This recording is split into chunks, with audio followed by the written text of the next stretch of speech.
Hey everybody, so I'm back doing another video. I'm just showing you guys the products that I'm going to be using today.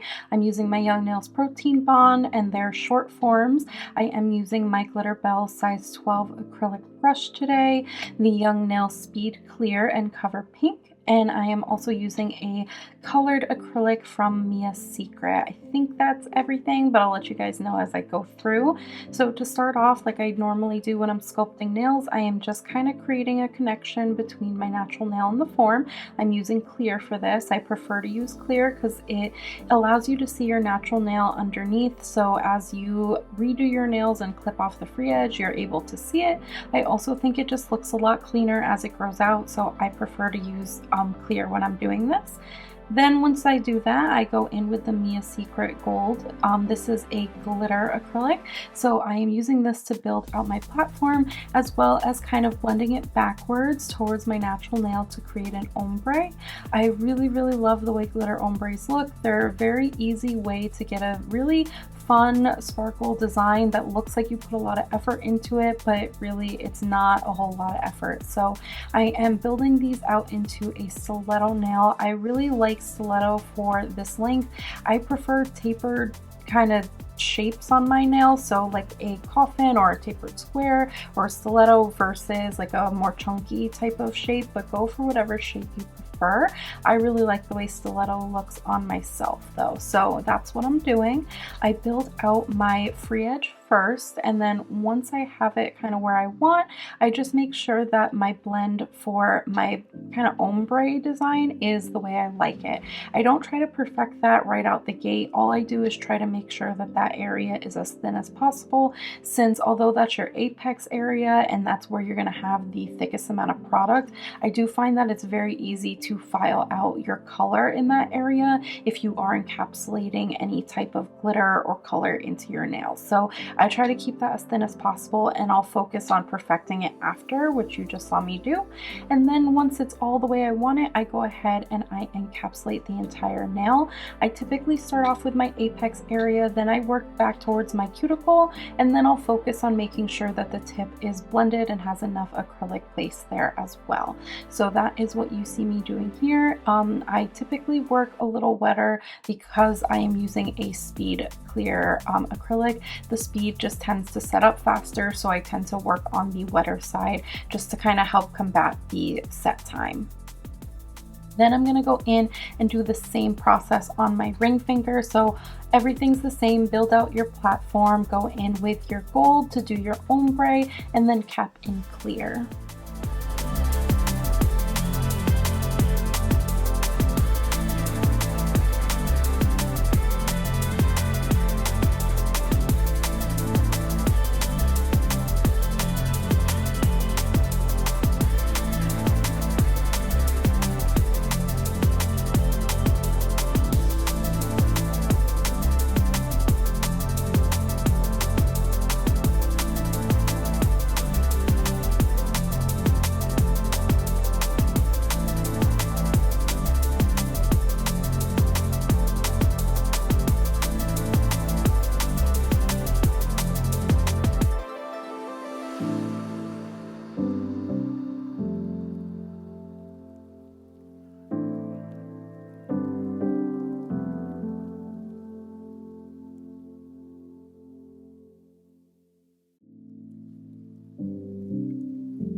Now that all of that is done, I'm going to go ahead and build out a nude nail on my middle and my pointer finger. So I am kind of doing the same process as I did on the other nails, except in this case, I'm just going to use one acrylic shade, which is the Cover Pink by Young Nails. So I am building out my platform like I normally do. Again, I do then go into building the apex area, build it back towards the cuticle, and then build towards my tip. When you do the tip, I do like to flip my brush around just so that I can kind of blend it backwards. I feel like you get less of a ledge when you do that, and it all just kind of blends together a little bit better. It looks a lot more seamless when you do it that way versus trying to just place the bead and blend down like you see me doing right now. So you'll see in a second as I do the tip how I apply that. Try to make sure that you're not getting any of the acrylic on your skin and really getting it tight towards that cuticle. You want to try to keep that cuticle area as thin as possible. The thicker you do it, the more you're going to have to file and the more likely you are to have lifting and just issues with your retention. So try to make sure that you spend the most time on your cuticle area. The rest you can just fix with filing if you have any issues. But I am doing both these nails, like I said, in the nude, and then I will go on and do a glitter ombre like I did on the other two nails on my thumb. I do like my acrylic application in this video. I feel like it came out really nice and I like the way that it looked, so I wanted to show you guys just a little bit more in depth, so that's why I have a little bit longer clips of it. But if you would like to see a video dedicated to how I sculpt nails versus how I do like tips and things like that, let me know, because I definitely think that those videos are helpful even though there are a lot already out there. I have kind of learned different tips and tricks, and I've basically learned from trial and error because I am fully self-taught. I don't have my license. So if you would like to see kind of tips and tricks that I've picked up along the way and what has worked for me, let me know and I will definitely do those videos for you guys. But yeah, so I'm just going to finish building out these nails and then I'll move on to the design.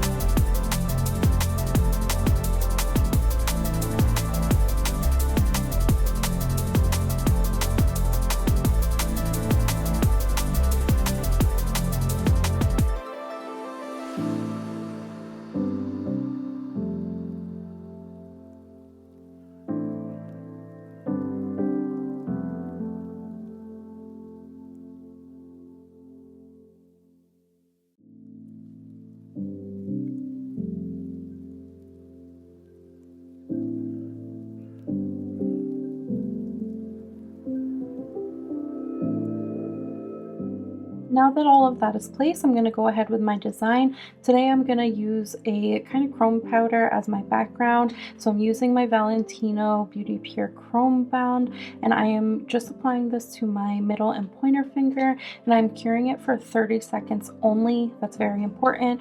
Once you take that out, you can go ahead with your chrome.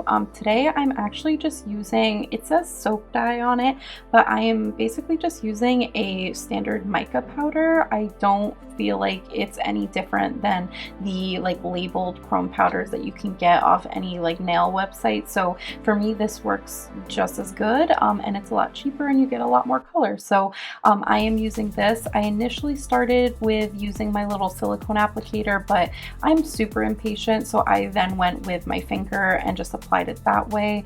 I don't recommend that you apply any type of nail product with your finger just because you are working with chemicals and you don't want to get any like contact dermatitis, but I just did it because I was getting impatient. Once you're done with the application of the chrome, you want to just brush it off with any type of fluffy brush you have, and then I'm going in and top coating this because I am going to do a design over top, and if I mess up, I don't want to wipe off the chrome. I want to be able to just wipe off the gel that I'm using and then move on to the next thing. So today I'm going to be using my white gel polish paint, liner paint from D&D, and I am creating little little snowflakes. You've seen me do this on my channel multiple times before. I feel like these are the simplest and cutest way to get a winter themed set. It doesn't take a lot of skill or a lot of different products, so I really like doing them.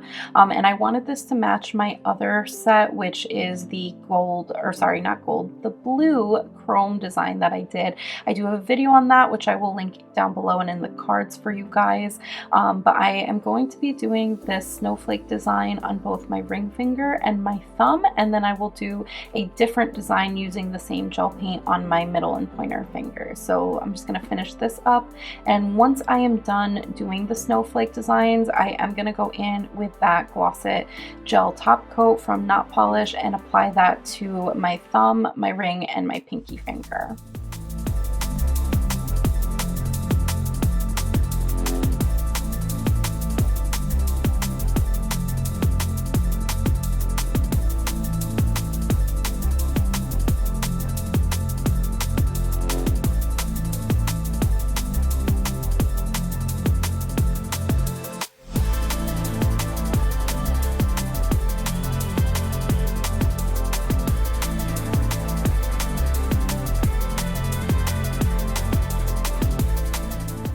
Now I'm gonna go in and create kind of like a peppermint design on my pointer and my middle finger. I basically just looked up a photo of it and then just tried to recreate it on my nails. It's not super perfect, but I wanted to keep it, again, simple but still like winter and holiday themed. So I am just using that same white gel polish. I'm using today my Young Nail striper brush for all of this, and I am just kind of creating all of these little like swirly designs.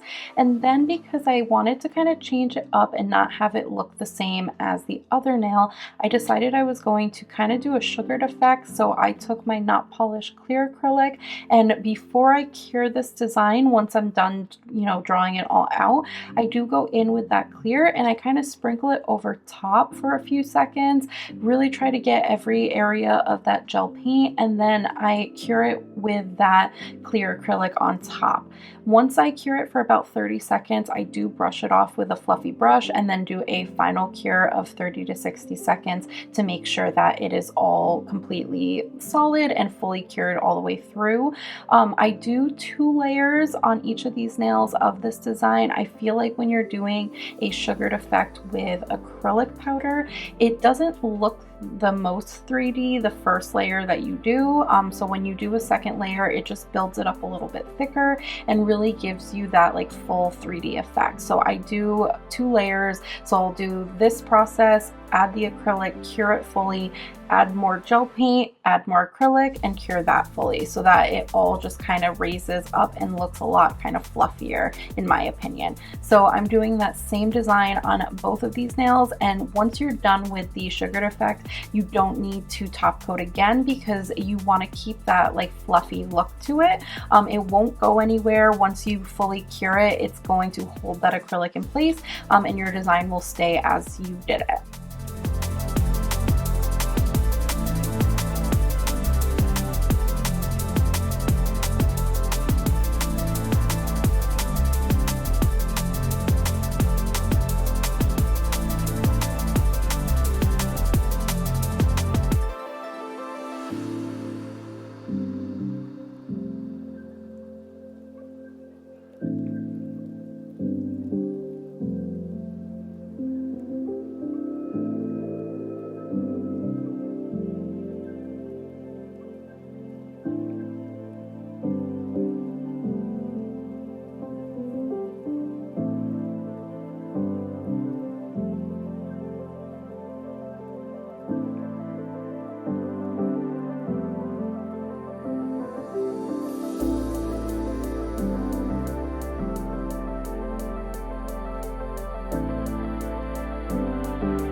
Once you're done curing that, that is it for this video. I hope you guys enjoyed it. I love designs like this that you can wear throughout an entire season and you don't have to worry about it like kind of being a little outdated. When you do very specific theme sets, sometimes it's really great for one event or one holiday, but then you're kind of over it really quickly. So these types of designs last a lot longer and I think are really fun to do. So I hope you guys enjoyed it. If you did, like this video, let me know in the comments below.